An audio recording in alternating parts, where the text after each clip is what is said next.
Presto here. So this is an old video I had on my hard drive. It's the first art video I tried to record from 2016. The lighting and aspect ratio are a bit off, but I've learned the program better since then and corrected where I could. However, I think my discussion on the pros and cons of Prismacolors and Copics is still relevant and helpful, so I thought I'd share the video regardless. Also, the art ain't half bad, and by that I mean it's at least half good, so hopefully you can enjoy that too. Hi, I'm Shell Presto. As you may have guessed, I'm an artist, and this is my very first video. I'll be coloring one of my original characters, Threads, from the East End Irregulars, using Copic markers, and I'm hoping you'll enjoy seeing my markers in action. Here I'm showing the markers that I'll use. I later added B31 Pale Lavender and C5 Cool Gray, although I regret adding the Cool Gray, which you'll see later in the video. Sometimes when I'm drawing to practice a technique, I'll draw very quickly and try not to get too attached to the drawing in case I screw up. And that's actually the case with this picture of Threads. I drew it specifically to have something to color because I'm trying to get back into coloring with Copic markers. I used to use them often in college, which is now more than 10 years ago. I have less than 30 Copic markers total, and most of the colors I have I bought specifically to draw characters from the anime Slayers, because I used to do a lot of fan art and fan comics of those characters. So you're seeing my adventures in warming back up to Copics. Until recently, I used exclusively Prismacolor markers. I'll give you a little backstory to explain why I'm switching. So my husband and I are writers, and we've co-created the Ascension Epoch, which is the universe in which we set our adventure stories. A lot of them feature superheroes, but some of them don't. And we decided to do short stories and novels. I usually do about one illustration. Around the time we were planning this, I wanted to get back into drawing with markers. Our good friend bought us the entire set of Prismacolor markers, and I happily use those to good effect in many, many illustrations, both inside the books and otherwise. Well, a few of my Prismacolors finally ran dry while I was illustrating the last East End Irregulars book. I went to the local art supply store to replace them, only to find that those particular colors were not stocked. This was pretty dire because one of the colors was the color of the main character Torrance costume. And we really wanted to get our book out within the coming weeks, so I didn't have time to wait. So Mike and I hopped in the car and drove to a bigger art store further away, because we live in the middle of nowhere, and I bought the corresponding Copic color and the refill so I'd be able to see and anticipate when I'd need a refill again. This prompted me to start slowly replacing my Prismacolors because, well, Copics are expensive. Copics blend a lot differently than Prismacolors, so I'm going to be doing a few videos where I try to get back in the groove. So there's some big differences with Prismacolors and Copics. Firstly, the tip sizes and bleeding. Prismacolors have a small tip, but I find that the sketch marker or the brush tip, Prismacolors have a fine tip end. But even though it's a fine tip, I often find that I can get a smaller line using the brush tip on a Copic. And I usually get more fine detail with less bleeding from a Copic. That's not to say Copics never bleed. You'll see that they do if you look closely later on in this drawing when I'm using the aqua mint around Thread's arm at the end. It's very dangerous with Copics because since most colors don't bleed, you get used to the lack of bleeding, and then you're unprepared when one does. This actually happens to me pretty often when I use lipstick red and one of the darker blues. I'm not quite sure which one. So with Prismacolors, I often keep some distance from the ink lines, knowing that a color will spread out to the ink lines, but that's what makes coloring small areas like lips difficult with a Prismacolor.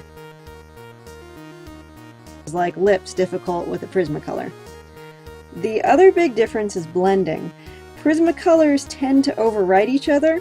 If I take a lighter color over a darker color with Prismacolors, it'll often wash the darker color out or smear it, almost like paint thinner. or if I put an equally light or dark color that's a different color over an existing color with Prismacolors, for example, blue over yellow, then the blue sort of just completely overtakes the yellow, you don't get green.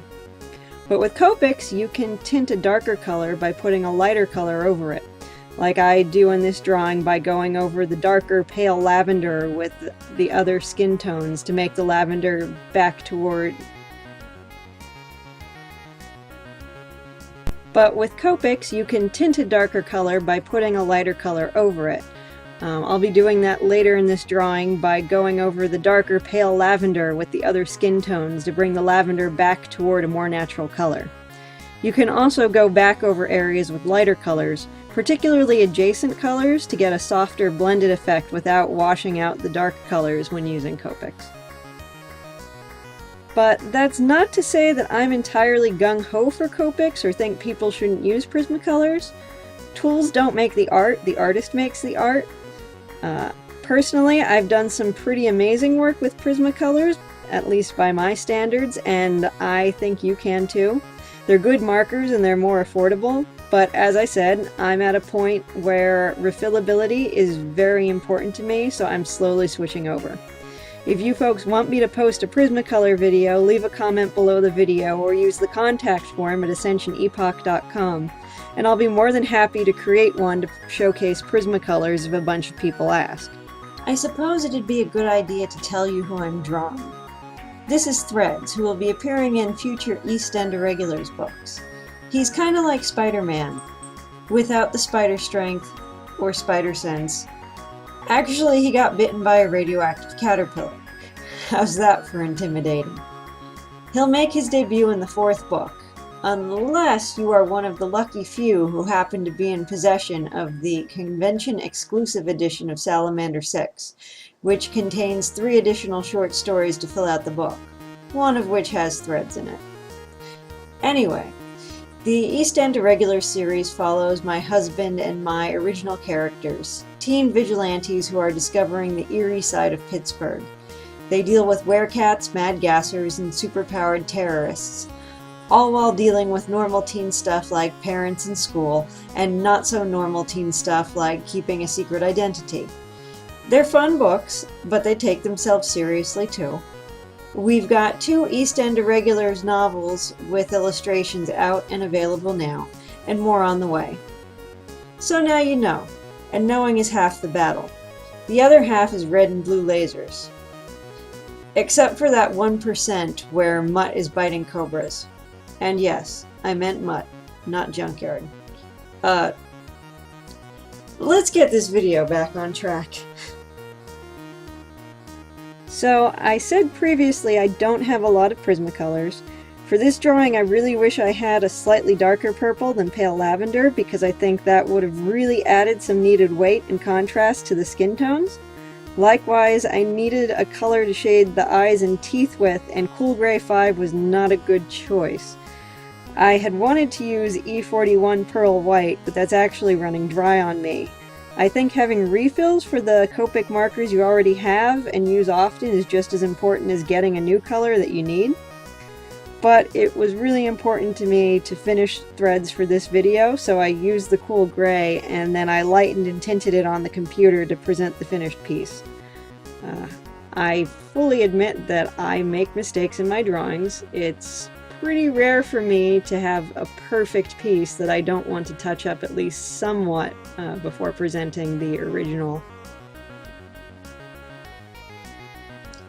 In addition to touching up the teeth in Photoshop, I'll end up going in and taking some of the turquoise which bleeds over out of Threads' arms for this piece.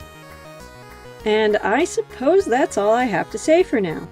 If you enjoyed this video, please thumbs up it or leave a comment, and I hope you'll check out my future videos.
After credits bonus content.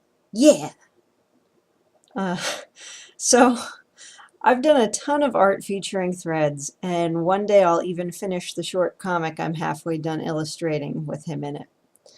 But among those drawings is this one of Threads before he came up with a decent costume, trying to stay on the down low while spying on a metahuman terrorist organization. It was my first full-color piece in Manga Studio, and while an odd standalone piece, I was still proud of it. So I included the design amidst a bunch of coasters we made featuring our Ascension Epoch characters to sell at sci-fi, comic, and pop culture conventions. So imagine it's the first con that we have these coasters available. I don't know if they'll sell. Now, virtually no one knows our characters, and this particular coaster is surrounded by much cooler looking designs like this. Or this. Mind you, the most popular comment I had gotten on this piece with Threads was that Threads looks like Dale Gribble from King of the Hill, which is kind of true. The very first Ascension Epoch coaster I ever sold was of this design to a woman who had never heard of our books. She said it looked just like her husband, and she thought it looked great as a piece of art, too. It felt kind of awesome, and of course it made enough of an impression on me so that I'm sharing the story now. It's good to follow your gut and take a chance on an odd design. Now, I don't think I've sold this design since, and I only keep one in stock, but a sale is a sale and a profit is a profit, so yeah, it's a win in my book. If you'd like to hear more convention stories from me, what sells and what works well, or what I've failed miserably with, because those can be fun stories and learning experiences too, leave a comment for me on this video. And feel free to share your stories of unexpected sales at cons too. Most importantly though, have an awesome day. Presto, over and out.